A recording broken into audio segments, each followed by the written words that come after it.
ಈ ಡಬ್ಬೆ ಇರುತ್ತಲ್ಲ, ಇದನ್ನು ಮುಚ್ಚುವಾಗ ಯಾವುದೇ ದ್ರಾವಣ ತಯಾರಿಸುವಾಗ ಟೈಟ್ ಮಾಡಬಾರ್ದು, ಇದನ್ನು ಸ್ವಲ್ಪ ಲೂಸ್ ಆಗಿ ಇಟ್ಬಿಡ್ಬೇಕಿಷ್ಟು.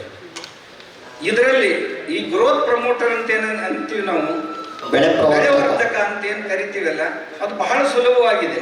ಒಂದು ಅಂದ್ರೆ ಈ ನಿಂಬೆ ಹಣ್ಣಿನ ರಸ, ಎರಡನೇದ್ದು ನಾಟಿ ಕೋಳಿಯ ತತ್ತಿಗಳು, ಇವೆರಡನ್ನೂ ಸೇರಿಸ್ಬೇಕಿದ್ರಲ್ಲಿ. ಆಮೇಲೆ ಇದಕ್ಕೆ 1 kg ಬೆಲ್ಲ ಹಾಕಿ ನೀವು ಒಂದು 10 ದಿವಸ ಮುಚ್ಚಿಟ್ರೆ ಸಾಕು, ಬೆಳೆವರ್ಧಕ ಗ್ರೋತ್ ಪ್ರಮೋಟರ್ ತಯಾರಾಗುತ್ತೆ. ಒಂದು ಪದ್ಧತಿ.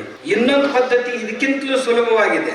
ಅದು ಏನು ಅಂದ್ರೆ, ಯಾವುದೇ ಸಿಹಿ ಹಣ್ಣುಗಳು, ಸಪೋಟ ಆಗಿರಬಹುದು, ಕಲ್ಲಂಗಡಿ ಆಗಿರಬಹುದು, ಬಾಳೆಹಣ್ಣು ಆಗಿರಬಹುದು, ಪಪ್ಪಯ್ಯ ಆಗಿರಬಹುದು, ಪಪೀತಾ, ಇಂಥ ಯಾವುದೇ ಸಿಹಿ ಹಣ್ಣುಗಳು ಕೊಳೆತಂತ ಕೆಲಸಕ್ಕೆ ಬಾರದಂತ ಹಣ್ಣಿದ್ರೆ ಬಹಳ ಒಳ್ಳೆಯದು.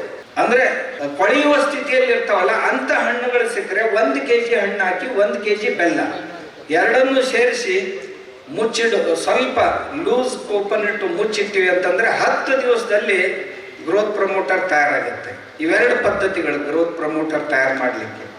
ಇದನ್ನು ಸಹಿತ 1 ಲೀಟರ್ಗೆ 1 ರಿಂದ 2 ml ಹಾಕಿ ಸ್ಪ್ರೇ ಮಾಡಬಹುದು ಬೆಳೆಗೆ.